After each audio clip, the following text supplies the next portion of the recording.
우리가 7번의 시간을 두고 좀 소아시아 7교회를 탐방하고 방문하여 그 교회의 잘 되는 점과 또 어려운 점이 무엇인지를 살펴보고 있습니다. 저도 예전에 있는 교회에서는 잘 되고 성장하는 교회를 찾아가서 보고 배우고 느끼고 돌아온 적이 많습니다. 특별히 떠오르는 교회, 성장하는 교회, 잘 되는 교회, 왜 사람들이 많이 모일까 하는 교회는 정말 가보고 싶어하는 마음들이 있었습니다. 그런데 잘 되는 것만 보여주는 것이 우리 한국교회의 모습인 것 같아요. 근데 오늘 성경에서는 책망받고 꾸지람 받는 그런 교회도 오늘 우리에게 다 보여주고 있다는 사실입니다. 여러분, 이거는요 오늘날 우리 교회에서는 다 볼 수 없는 내용들입니다. 특별히 성경에서 이미 좋은 모습과 또 꾸짖는 그런 모습들을 우리가 다 보면서 결국엔 우리 공동체가 어떤 하나님 나라를 이루어가는데 귀한 모습을 가져야 되는지를 우리가 같이 지금 보고 배우고 있다고 하는 것이죠. 이번 세 번째 시간을 통해서도 특별히 버가모 교회를 통해서도 영적인 유익과 은혜가 있기를 주님의 이름으로 축복합니다. 먼저 12절 말씀을 같이 한번 읽어볼까요? 12절입니다. 시작. 버가모 교회의 사자에게 편지하라. 좌우에 날선 검을 가지신 이가 이르시되. 그러니까 항상 편지를 보낼 때에 예수님께서는 내가 누구인지를 소개하고 있는데 지난번 에베소 교회와 서머나 교회에 보냈던 편지랑 너무 다 다릅니다. 그 교회에 맞게 하나님은 적용되시고 그 교회에 맞게 지금 다 말씀하고 계시는 겁니다. 지금 오늘 12절에 지금 예수님께서 버가모 교회 성도들에게 편지할 때 내가 누구냐? 나는 좌우에 날선검을 가진 사람이다라고 분명히 얘기하고 있습니다. 예수님을 얘기할 때는 마냥 온유하고 또 자상하고 자비로우신 분으로만 우리가 알고 있는데 이 검을 가지고 계신 주님을 생각해 보면 왠지 단호하고 결단이 있는 그런 예수님을 생각할 수가 있습니다. 특별히 좌우에 날선 검을 가지신 분, 오늘 이렇게 나와 있죠. 우리 히브리서 4장 12절에 그 검이 무엇인지 우리 같이 한번 살펴보겠는데요. 같이 한번 읽겠습니다. 시작.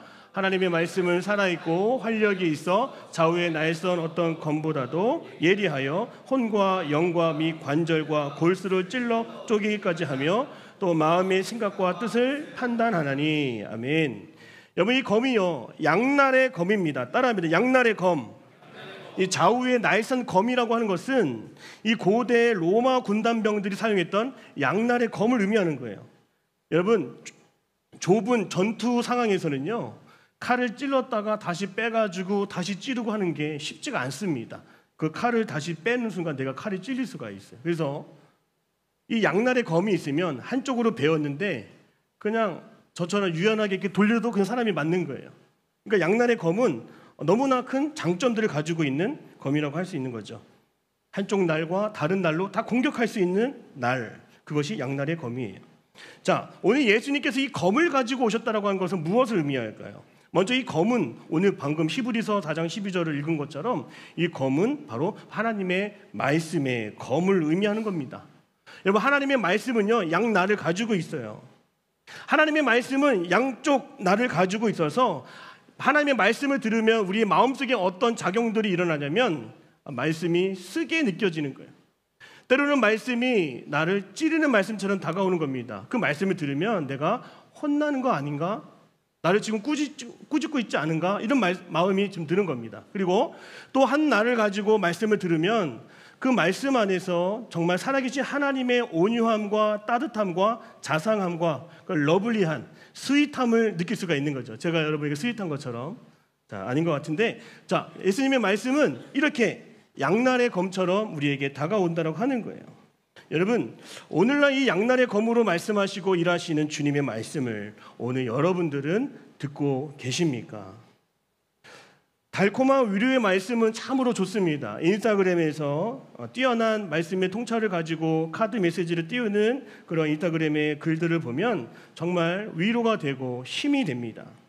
그런데 또한 이런 말씀에는 무엇이 좀 부족하다 싶어요. 바로 그것은 나의 허물과 나의 죄를 드러내게 하고 발각되게 하는 그런 말씀들은 없는 것 같아요. 그래서 요즘에는 좋은 말씀, 위로되는 말씀, 나를 사랑해주는 말씀, 이런 말씀들이 좀 많은 것 같습니다. 오늘 그것이 우리들의 청년들의 마음이 아닐까 싶어요. 나의 허물과 죄는 계속 감추게 되고 계속적으로 드러나는 문제들을 해결하고 싶어하는 마음속에서 너무나 위로가 되는 말씀만 찾는 건 아닌가, 이런 생각을 하는 것이죠. 말씀이 내 기준과 맞지 않으면 마음을 닫는 것이 오늘 젊은이들의 모습이지 않을까도 생각을 합니다. 말씀이 나를 건드는 것 같고 말씀이 나를 들추는 것 같을 때 내가 놀라게 되는 겁니다. 그래서 말씀을 인정하기보다 여전히 자기 애와 자기 확신 속에서 내 마음의 문을 굳게 잠궈놓고 듣고 싶어하는 말씀만 찾아가고 듣게 되는 것, 그것이 오늘 이 현대 사회에 말씀이 주는 어쩌면 양면성의 모습이라고 할 수가 있는 것입니다. 그럼에도 불구하고 오늘 시브리서의 말씀처럼 하나님의 말씀은, 그 말씀의 검은 오늘 우리의 깊이를 쪼개고 우리의 상황을 파헤치고 우리의 깊은 내면의 문제까지도 들여다보고 고치시고 살리시는 것이 우리 하나님의 말씀이라고 하는 것입니다. 제가 이 하나님의 말씀을 묵상하다가 한 가지 장면이 떠올랐는데, 우리 사진 한번 보여주시겠어요? 이거는 축구 장면입니다. 축구 사진 한번 올려주세요. 자, 축구에서 이 공격수들이, 수비수들이 촘촘하게 있는 상황 속에서도 이 공격수들이 앞으로 전개가 되기 위해서는 바로 패스를 넣어줘야 됩니다. 지금 공을 가지고 있는 사람과 그 공을 가지고 있는 사람을 바라보면서 저 건너편으로 뛰어가는 사람이 있어요. 그때 이 공을 가지고 있는 선수가 앞으로 뛰어가는 선수에게 공을 찔러줄 때 공을 스루 패스 해준다라고 하는 것이죠. 비어있는 공간에 공을 미리 넣어줘서 저기서 달려오는 선수와 합이 딱 맞아가지고 그 공을 가지고 가면 어떨때요? 결국에는 수비진을 붕괴시키고 골키퍼와 1대1로 마주하게 되는 것이 바로 스루 패스의 백미 아닐까요? 이강인 선수의 그런 공 돌리는 걸 보면 정말 스루 패스가 창의적으로 어떻게 그 빈 공간을 침투하고 공을 넣어주는지 정말로 신기해요. 또 저만 신기한 것 같은데, 여러분, 이 말씀이 그렇게 일한다라고 하는 것이죠. 말씀은 지금 들으면 내 삶의 빈 공간과 허점을 아는 것처럼 바로 내 앞에 놓여지게 하는 것이 바로 말씀이라고 하는 거예요. 그리고 말씀을 들으면 양날의 검과 같아서 그 말씀을 통해서 나와 하나님이 1대1로 직면하게 만드는 그런 상황을 만들어 준다고 하는 것이죠. 우리의 영혼을 깨우고 죄에서 벗어나게 하여 하나님과 깊은 관계를 만드는 결정적인 기회를 제공하는 것이 따라합니다. 하나님의 말씀입니다. 여러분의 인생의 결정적인 순간을 맞이하고 싶다라면 그 순간에 하나님의 말씀을 더하시고 하나님의 말씀을 들으시는 역사가 나타날 수 있기를 바랍니다. 그것이 불편하게 느껴질 수도 있어요. 그것이 조금 나에게는 어렵게 느껴질 수도 있어요. 그러나 언젠가는 모든 상황에 1대1로 하나님과 직면할 수 있는 상황이 먼저 필요하다라고 하는 것이죠. 그래서 오늘 이 말씀을 귀하게 여기고 이 말씀으로 찾아오시는 예수님을 우리도 기대했으면 좋겠습니다. 매일매일 말씀을 묵상하시고 설교를 통해 선포되는 그 말씀을 소그룹에서 풍성하게 나눌 수 있을 때에 우리 마음의 꼴문이 활짝 열려지고 하나님을 향한 마음이 활짝 열려지는 그런 놀라운 역사들이 나타나게 될 것입니다. 말씀의 은혜가 충만한 우리 청년 공동체가 되기를 주님의 이름으로 축복합니다. 우리 13절 말씀 읽겠습니다. 13절입니다. 같이 읽겠습니다. 시작. 네가 어디에 사는지를 내가 아노니 거기에 사탄의 권자가 있는데라. 굳게 잡아서 내 충성된 증인 안디바가 너희 가운데 고 사탄이 사는 곳에서 죽임을 당할 때에도 믿음을 저버리지 아니하리로다. 아멘. 자, 여기서 먼저 이 버가모 교회가 하나님 앞에 칭찬을 받는 대목이 등장합니다. 버가모 교회는 고난 속에서도 믿음을 쉽게 버리지 않았습니다. 핍박과 고난 속에서 믿음을 쉽게 버리지 않았습니다. 특히 그 자리가 어디라고 성경에 표시되어 있습니까? 사탄의 권자라고 나와 있어요. 사탄의 핵심 수뇌부 자리, 이 사탄의 본부라고 할 수 있는 거죠. 당대 이 버가모 지역은요, 제우스, 아테네, 그리고 디오니소스, 술의 신이죠. 그리고 로마 황제 숭배의 중심지였어요. 여러분 그거 아시나요? 혹시 80년대, 90년대 유튜브에서 인천 여기 숭이동 치면 인천의 중심지가 이 로타리였어요. 지금 안 믿겨지는데 거기에 출근하는 사람들, 오고 가는 사람들이 너무나 많았던 것을 제가 봤습니다. 마찬가지로 이 버가모 교회는 이 사탄의 중심지였어요. 자, 하나님을 믿기 힘든 그 지역에 살고 있었던 것이죠. 무엇보다도 의료시설 또한 뭐가 있었냐면 뱀신이 있었어요. 뱀신. 아스켈레피오스라고 하는 그런 신을 숭배했는데 이 신을 믿어야 병을 고친다라고 하는 믿음이 있었던 사람들이 너무나 많았습니다. 그러니까 우상 숭배 지역이다라고 말할 수가 있는 거예요. 자, 그런데 하나님을 좀처럼 찾을 수 없고 믿을 수 없는 그 지역에서 오직 성경에 나오는 유일한 한 사람, 요한계시록을 보면 사람 이름이 여기 딱 한 명 등장하는데 그 한 사람이 누구냐면 따라합니다. 안디바, 자, 안디바라고 하는 사람이 나와요. 자, 버가모 교회에 안디바라고 하는 성도가 있었는데, 이 사탄의 권자 속에서, 사탄의 중심 수뇌부 속에서도 오직 예수님만이 주님이시다라고 고백했던 유일한 사람이 바로 이 안디바라고 하는 것이죠. 저는 여러분들이 어떠한 상황 속에서도 주님만이 나의 주인이시고 구원자이심을 고백할 수 있는 그런 안디바가 되기를 주님의 이름으로 축복합니다. 이러한 순교를 꿈꾸며 살아가는 것이 오늘 우리의 목표가 아닙니다, 여러분. 안디바와 같이 사탄의 권자 속에서, 때로는 여러분의 직장이 사탄의 우두머리가 있는 지역같이 보일지라도, 여러분의 가정이 지옥과 같이 보일지라도, 여러분 그곳에서 순교하고 죽는 것이 하나님의 목적일까요? 절대 그렇지 않습니다. 죽는 것은 그 어떤 인생의 모습의 결말일 수도 있지만, 죽지 않고도 끝까지 믿음을 지키는 모습이 끝까지 하나님 바라보실 때 칭찬받는 모습이라고 하는 것이죠. 여러분, 이 기독교는 무조건적인 순교를 강요하지 않습니다. 제가 이 본문의 말씀을 먼저 묵상하면서 한 가지 질문을 해보게 되었습니다. 오늘날 순교자가 없는 것이 문제가 아니라 정말 큰 문제는 어쩌면 핍박과 그에 대한 저항이 없는 것이 문제가 아닐까, 그런 생각을 하게 된 것입니다. 여러분, 핍박은 무엇입니까? 교회를 다니지 말라고, 교회 다니는 사람을 만나지 말라고 주변에서 말리고 뜯어 말리고 압력을 행사하는 거예요. 예배 드리지 말라고, 종교적인 언행하지 말라고 하는 것입니다. 불편하죠. 초대교회는 이러한 로마 황제로부터 기독교를 믿지 못하게 하는, 하나님을 믿지 못하게 하는 그런 핍박과 고난 속에 신앙생활을 했던 것입니다. 여러분, 오늘날 이런 핍박이 있습니까? 지금 여러분 교회 나올 때 부모님이 너 교회 가면 내가 죽을 줄 알아, 너 방문 내가 다 못질 다 해놨어. 혹시 오늘 예배자리에 나올 때 못질한 거 다 뜯고 나오신 분 계세요? 혹시 뭐 걸어서 1시간 동안 돈 없어서 걸어서 나오신 분 계십니까? 오늘날 핍박은 다 없습니다. 오늘날 핍박이 없어요. 오늘날 신앙생활 하기에 좋은 때를 지금 맞이했습니다. 근데 여러분 심각하게 한번 생각해 보십시오. 핍박이 없는 게 그냥 평화로운 것인가, 좋은 것인가, 즐길 만한 것인가? 절대 그렇지 않다고 하는 것이죠. 우리 하나님을 믿는 성도들은 핍박이 따라올 수밖에 없는 거예요. 세상과 충돌할 수밖에 없는 것이죠. 그러니까 핍박이 없다고 하는 것은 하나님을 믿는 세상과 하나님을 알지 못하는 세상이 충돌하지 않는다라고 하는 거예요. 여러분, 이게 좋은 거예요? 좋지 않습니다. 하나님의 나라와 세상 나라는 본질적으로 다른 거예요. 하나님 나라는 사랑, 희생, 섬김, 양보, 자비. 하나님을 알지 못하는 세상의 나라는 경쟁, 비교, 그리고 성공지상주의, 자아실현. 여러분, 충돌을 할 수밖에 없는 것입니다. 여러분, 이런 충돌을 지금 경험하지 못하고 핍박을 경험하지 못한다고 하는 것은 어쩌면 스스로 고백할 수 있어야 되는 거예요. 내가 지금 신앙생활을 제대로 하고 있지는 않은가, 한번 우리가 고민해야 되는 것이죠. 이번 갤럭시와 아이폰이 있어요. 운영체제가 똑같아요? 달라요? 다 다릅니다. 갤럭시는 안드로이드, 아이폰은 뭐 iOS 뭐 이런 게 있잖아요. 다 아시죠?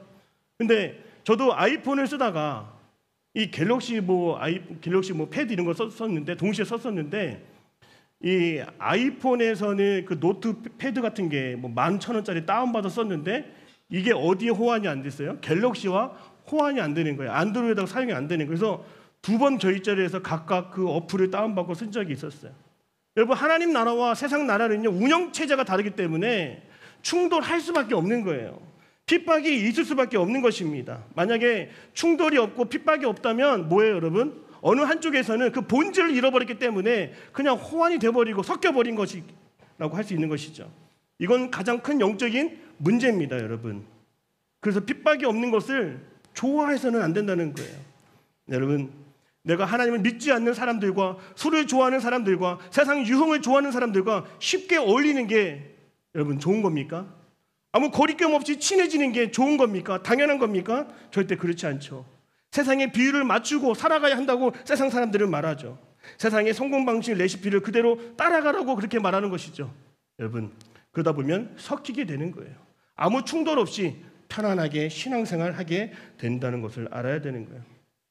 두바이에 우리나라가 지은 건물 중에 가장 높은 건물이 828m짜리 163층 두바이에 큰 빌딩이 있습니다. 여러분, 이 빌딩을 지을 때 사진 한번 보여주세요.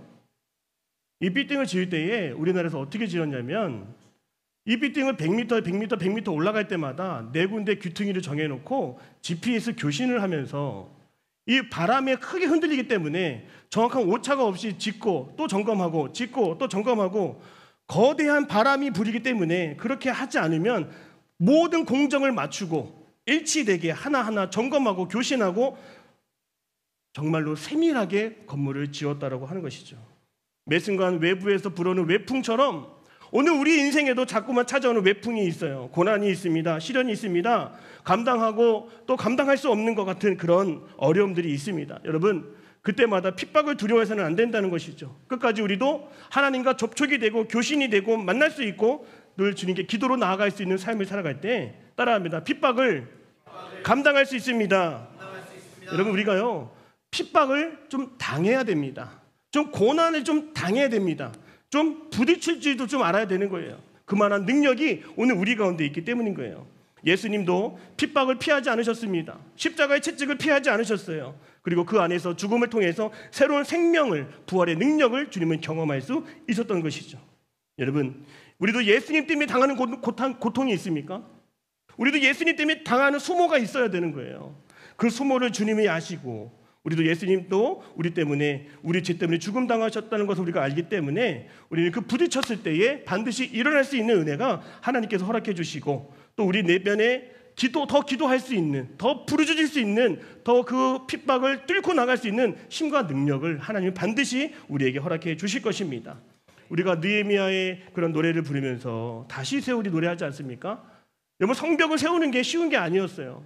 여러분, 지금은 돈만 가지고 다 되는 시대는 다 지나가 버렸습니다. 돈이 있어도요 얼마나 어려운 장애가 있고 한계가 있고요. 이 느헤미야가 성벽을 쌓을 때 이 산발랏이라고 하는 사람이 조롱을 했습니다. 야, 이거 지금 쌓는 거 맞냐?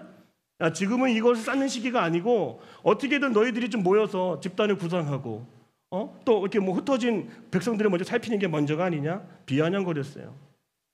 그리고 이 산발랏뿐만 아니라 도비야라고 하는 사람도 있죠. 늘 날마다 의심시켜주는 거예요. 그리고 낙심 갖게 했다라고 하는 것이죠. 여러분, 근데 그럴 때마다 느헤미야는 더 하나님을 의지했다라고 하는 것이죠. 핍박과 고난이 있을 때 오히려 그것은 우리가 하나님을 더 찾게 만드는 하나님의 유일한 수단이 될 수 있다라고 하는 것입니다. 여러분, 오늘 우리가 다 핍박 가운데 있습니다. 정치, 경제, 사회, 문화 뭐 하나가 편한 것이 없습니다. 오히려 지금이야말로 하나님을 더 생각하고 하나님을 더 찾고 의지해야 됨을 여러분 꼭 믿으시기를 바랍니다. 그래서 핍박 두려워하지 마시고요. 핍박 받겠다라고 다짐하시고 핍박을 이기신 예수님이 지금 내 안에 계시다라고 선포할 수 있는 우리 모두가 되시기를 주님의 이름으로 축복합니다. 두 번째는 저항이 없다라고 하는 것이죠. 여러분, 저항이 없다고 하는 것은 무슨 말일까요? 내 안에 영적인 민감성이 다 사라져서 아무런 반응도 하지 않는 것입니다. 이것은 매우 위험한 영적인 위기라고 할 수 있는 것이죠. 혹시 나병 환자 이야기 들어보셨습니까? 뭉둥병자라고도 불립니다. 이 뭉둥병자가 왜 무서운 질병이냐면 고통을 당해도 고통을 느끼지를 못하는 거예요. 팔이 잘려지고 손가락이 비어도요 피는 나는데 아프지가 않은 거예요. 고통이 없는 겁니다. 감각을 잃어버린 겁니다.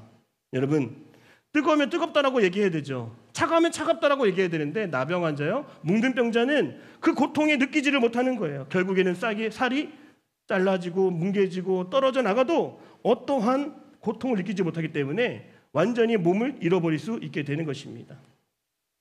여러분, 오늘 우리의 신앙이 살아있다라고 하는 것은 무슨 의미일까요? 죄에 대하여 오늘도 아파하고 죄를 짓는 사람들을 바라보면서 여전히 그 끊임없는 분노하는 마음들이 오늘 우리 가운데 일어나야 한다라고 하는 것이죠.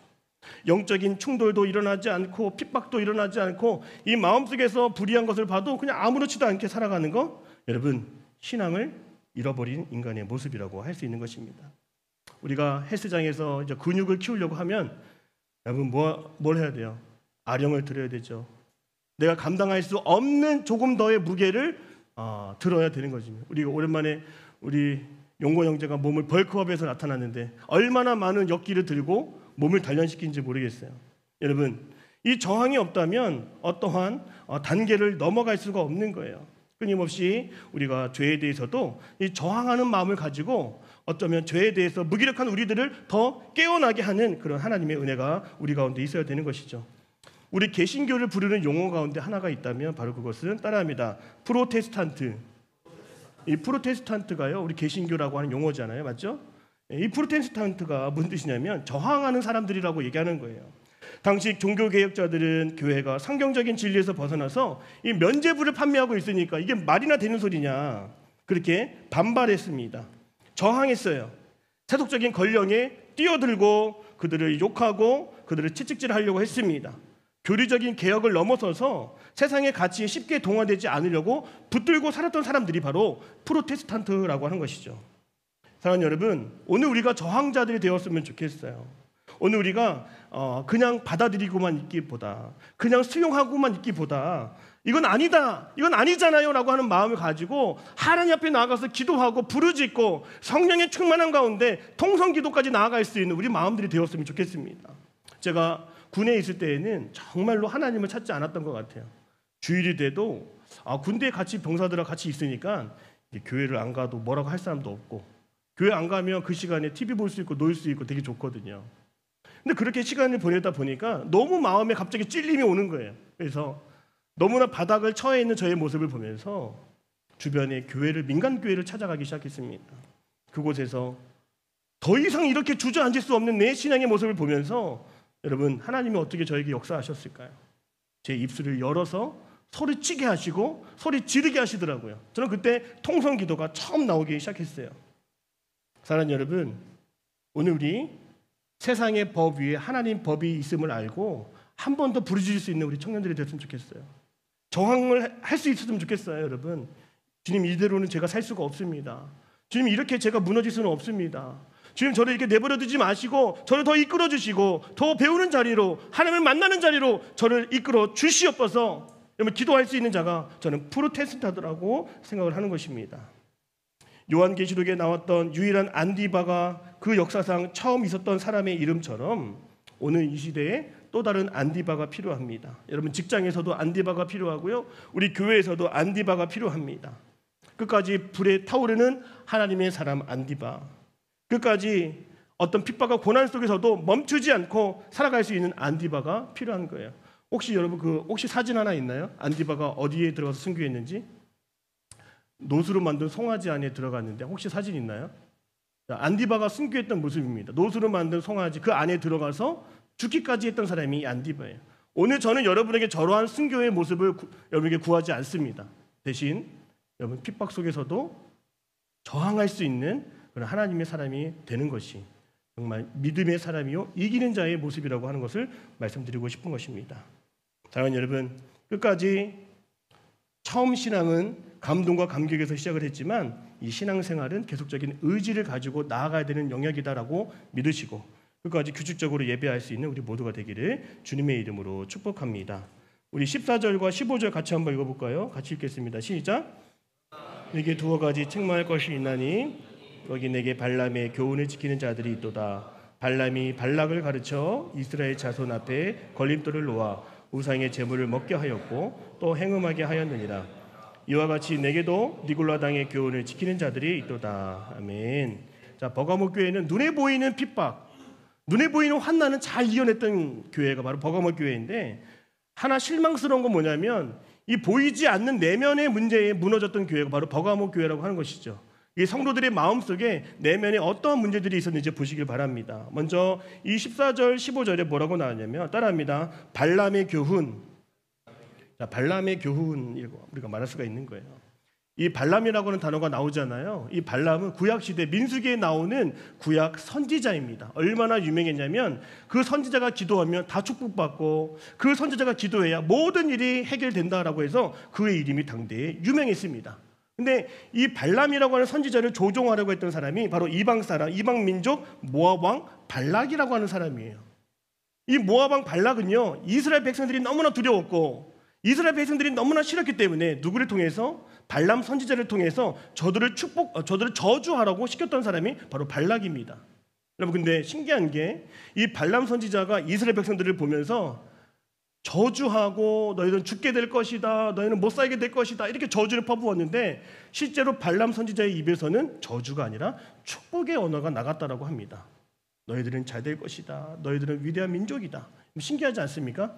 근데 이 상황 속에서 이 발람 선지자가 무엇을 했냐면 이제 발락 왕에게 자기도 잘 보여야 되고 자기 명예도 더 올리려고 어떤 마음을 갖냐면, 왕이시여, 당신이 미워하는 이스라엘 백성들을 저주하고 욕되게 하는 방법이 있습니다 라고 꾀를 내어 발락 왕에게 말을 했어요. 이 발람이 선지자가 얘기했던 게 뭐냐면, 이스라엘 백성들의 남자는 여성의 유혹에 너무나 약합니다. 아마 모든 남자들이 다 그럴 수도 있지만 이스라엘 백성들은 구별된 민족이라고 하지만 저들도 남자고 여성의 유혹에 쉽게 넘어갑니다. 그래서 이 발락 왕이 모압과 미디안의 여성들을 다 모아다가 이스라엘 백성의 남자들에게 보냈어요. 그러면 어떤 일이 일어났을까요? 실제로 이스라엘 백성들이긴 하지만, 구별된 백성이긴 하지만 여성들의 그 유혹 앞에 다 넘어져서 음란과 행음을 행하게 됐다고 하는 것이죠. 그래서 이 발람의 교훈은 뭐예요? 여러분, 우리가 하나님의 일을 하는 데 있어서도 어떤 명예와 자기 욕심과 탐심이 나갈 수 있다고 하는 것이죠. 여러분, 또 그리고 니골라당의 교훈이 있습니다. 따라합니다. 니골라당. 지난 에베소 교회에서 우리가 잠깐 언급을 했지만 이 니골라당은 어쩌면 이단과도 같은 거예요. 영지주의자라고 혹시 들어보셨나요? 영지주의는 인간의 영과 육으로 나누어서 이 영적인 것은 가장 귀한 것이고 육적인 것은 천하기 때문에 네가 아무리 육의 몸을 가지고 죄를 지어도 행음을 해도 나쁜 짓을 해도 괜찮아. 너의 영은 구원받았어. 이게 뭐예요 지금? 구원파죠. 너의 영은 괜찮아. 너의 영은 선택받았어. 건진받았어. 이렇게 말하는 거예요. 그러니까 니골라당에 들어가면 뭐가 좋아요? 이미 구원받았기 때문에 행동으로 몸으로 나쁜 짓을 해도 된다 안 된다? 된다라고 하는 거예요. 죄를 지을 수 있다는 거예요. 육체적인 쾌락을 쫓을 수 있다는 거예요. 육신의 중독의 문제에 빠질 수도 있다고 보는 것입니다. 너 교회 다녀? 너 구원받았어? 그럼 괜찮아. 너 용서받았어. 그렇게 얘기를 해준다는 거죠. 이렇게 되면 여러분 신앙생활이 어떻게 될까요? 아까 발람 선지자의 교훈에서는 우리가 하나님의 일을 한다고 하면서도 세상 물질의 유혹에 넘어가고 쾌락에 넘어갈 수도 있는 것처럼 이 니골라당 안에서는 교회 안에서의 삶이 있고 교회 밖에서의 이중적인 삶. 교회에서는 집사님이에요. 그런데 회사 갔더니 그 집사님이 되게 깐깐하고 되게 싸납고 되게 못되게 구는, 여러분 그것이 바로 오늘날 현대사회의 이 니골라당에 속한 사람들의 모습, 그리고 발람의 모습이라고 우리가 이 성경에서 알 수가 있는 것입니다. 오늘 이것이 이 성경에만 나오는 이야기가 아니에요. 여러분, 오늘 저의 문제이기도 하고 여러분의 문제이기도 한다고 하는 것이죠. 여전히 이중적인 태도를 가지고 이 세상을 바라보고 있지 않습니까? 이 정도 죄는 누구나 져. 어차피 우리 용서받았잖아. 어차피 우리 천국 갈 거잖아. 이렇게 얘기할 수 있다고 하는 것이죠. 육체적인 죄는 주님 눈 감아 주실 거야. 우리 회개하면 돼. 여러분, 이거는 하나님의 은혜를 아주 가볍게 여기는 모습이라고 할 수 있는 것이죠. 저는 이 발람과 니골라당의 교훈을 여러분들이 잘 이해했으면 좋겠어요. 여러분, 우리 발람의 교훈에서 이 세상 물질을 향한 한 선지자가 넘어지는 모습을 지금 본 거거든요. 바로 무엇 때문에? 따라합니다. 마음속에 탐심. 탐심은요, 세상을 향한 마음이에요. 그거는 세상을 향한 열심, 열정이라고 할 수가 있습니다. 그러니까 더 가지려고, 더 누리려고, 더 보려고 하는 것이죠. 이미 우리가 하나님 안으로 한 분만으로 충분하고 감사하고 기뻐하면 탐심이라는 것이 일어나지 않을 수도 있을 것 같아요. 우리의 심장은 무엇이든지 사랑하도록 지음받았다라고 하는 것이에요. 그것이 하나님이 아니고 하나님이 아닌 세상의 것들을 충분히 사랑할 수도 있다는 것을 우리가 알아야 되는 거예요. 오늘 저도 하나님이 아닌 그 다른 것을 더 사랑할 수 있는 유혹이 있습니다. 오늘 여러분들 예배를 드리고 있지만 여러분의 마음 한켠에는 어떤 마음이 작용을 해서 이 예배를 통해 내가 더 돋보이고 예배를 통해 내가 더 잘나 보이고 더 도드라 보이는 그런 마음들이 왜 우리들의 마음속에 없겠습니까? 여러분, 그 마음이 우리의 마음을 갈라놓는 거예요. 우리의 마음을 분열하게 하는 것입니다. 두 마음을 품고 이중적인 삶을 가능하게 만드는 것이 바로 이 탐심의 문제라고 할 수 있는 것입니다. 팀 켈러 목사님이 이런 마음의 문제를 가리켜서 이런 모든 문제의 근원은 마음의 우상 때문이다라고 말을 했어요. 발람이 재물을 통해 안정을 얻으려고 했고 명예를 통해 안정을 얻으려고 했던 것처럼 어쩌면 여러분의 마음속에 우상과도 같은 꼭 매어있고 그것만을 추구하는 그런 마음들이 하나님보다 앞서고 있지 않은지를 늘 생각하며 살피며 살아가야 한다는 것이죠. 따라합니다. 우리는 무엇을 하나님보다 더 사랑하고 있습니까? 그래요, 여러분. 진짜로 이건 제가 지금도 고백하는 거예요. 나는 지금 하나님보다 더 무엇을, 그 누구를 더 좋아하고 지금 찾고 있는가? 우리 마음의 우상을 우리가 집착하고 지금 붙들고 있는 건 아닌지 오늘 말씀을 통해 우리도 책망받을 수 있는 하나님의 사람이라고 하는 것을 우리는 볼 수 있는 것이죠. 그래서 C.S. 루이스는 이런 문제를 극복하기 위해서 안전하게 지옥으로 가는 길을 경계하라고 이렇게 말을 했어요. 안전하게 지옥으로 가는 길. 여러분, 지옥으로 가는 길이 그냥 한 번에 훅 이렇게 낭떠러지 같이 떨어지는 길이 아니래요. 지옥으로 가는 길은 눈에 보이는 그런 길이 아니라 눈에 보이는 안락함, 편안함, 아무 문제 없어 보이는 것, 점진적으로 조금씩 우리를 멸망의 길로 이끌어가는 것이 사단 마귀의 괴락이라고 C.S. 루이스가 이야기를 했습니다. 처음엔 합리적이에요. 타당한 것처럼 보이지만 점점 우리의 가치 기준이 세상의 기준과 섞여버리고 우리가 타협하고 또 우리가 세상 속의 마음을 잃어버리는 그런 모습들을 볼 수가 있는 것입니다. 우리 16절 말씀을 같이 한번 읽어볼까요? 16절입니다. 시작. 그러므로 회개하라. 내가 내게 속히 가서 내 입의 검으로 그들과 싸우리라. 아멘. 이 버가모 교회가 책망은 받았지만 여전히 가능성이 있는 것은 그들 안에 있는 것이 아니라 바로 하나님의 말씀의 검이 여전히 주님께 있기 때문이다라고 말하는 거예요. 내 입의 검, 바로 그것은 하나님의 입으로 말씀해 주시는 하나님의 능력의 말씀인 것입니다. 세상 속에서 분별의 영을 갖게 하는 하나님의 말씀, 세상에서 온전한 기준을 갖게 하는 하나님의 말씀, 그것이 바로 말씀의 검이라고 하는 것이죠. 여러분이 약한 것은 바로 하나님의 말씀이 기준되지 않았기 때문에 여러분의 신앙이 흔들리게 되는 것입니다. 주님은 우리가 세상과 타협하지 않음으로써 주시는 축복이 무엇인지 소개하고 있어요. 저는 이 축복을 여러분들이 받기를 바라는데요. 우리가 마지막으로 우리 17절의 말씀 같이 한번 읽어볼까요? 17절입니다. 시작. 귀 있는 자는 성령이 하시는 말씀을 들을지어다. 이기는 그에게는 내가 감추었던 만나를 주고 또 흰 돌을 줄 터인데 그 돌 위에 새 이름을 기록한 것이 있나니 받는 자 밖에는 그 이름을 알 사람이 없다. 아멘. 하나님의 말씀의 검으로 핍박과 저항하며 살아가는 이기는 자들에게 하나님이 뭘 주시겠냐? 첫 번째 따라합니다. 감추었던 만나.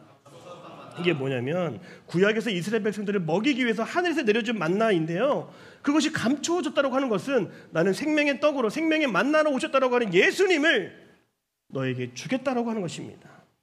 예수님을 통해 하나님의 은혜로 너희를 채워주겠다, 목마르지 않겠다라고 하는 것을 오늘 우리에게 허락해 주신다는 거예요.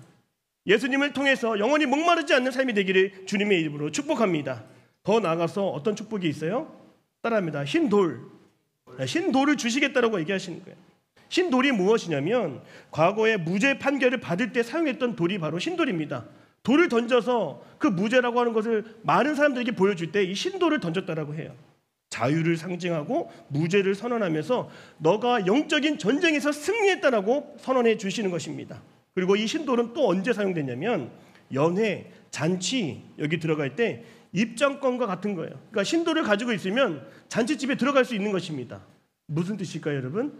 핍박을 당했지만 끝까지 기도하며 성령의 충만함 속에 저항하며 살아가는 그 믿음으로 승리하는 자들에게 흰 돌을 주어서 영원한 하나님 나라의 천국잔치에 내가 너를 초대하겠다라고 지금 말씀해 주는 것입니다.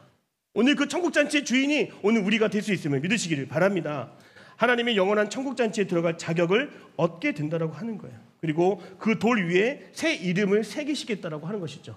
그냥 저 사람 괜찮은 사람이야가 아니라 많은 사람들이 그 이름을 기억할 수 있도록 그 돌에 이름을 새겨주심으로 우리의 새로운 신분과 정체성을 각인시켜 주시겠다고 하는 것입니다. 여러분, 하나님은 여러분을 인정하시고 또 인정받는 그리스도인이 우리는 되어야 하는 것입니다. 또 받는 자 밖에는 그 이름을 알 자가 없더라고 이렇게 말씀하십니다.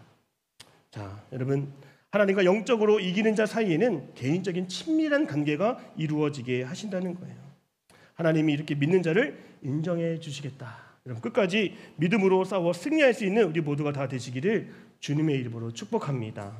우리 같이 기도하겠습니다. 사랑의 하나님, 우리가 살아가면서 말씀으로 살아가지 못하고 세상의 유혹과 탐심 속에 살아가게 되었던 것을 용서하여 주시옵소서. 끝까지 말씀의 검, 주의 약속의 말씀을 붙잡고 싸워 이길 수 있는 주의 자녀 청년들이 될 수 있도록 주님 인도하여 주시옵소서. 함께해 주시니 감사하며 살아계신 예수님의 이름으로 기도드립니다. 아멘.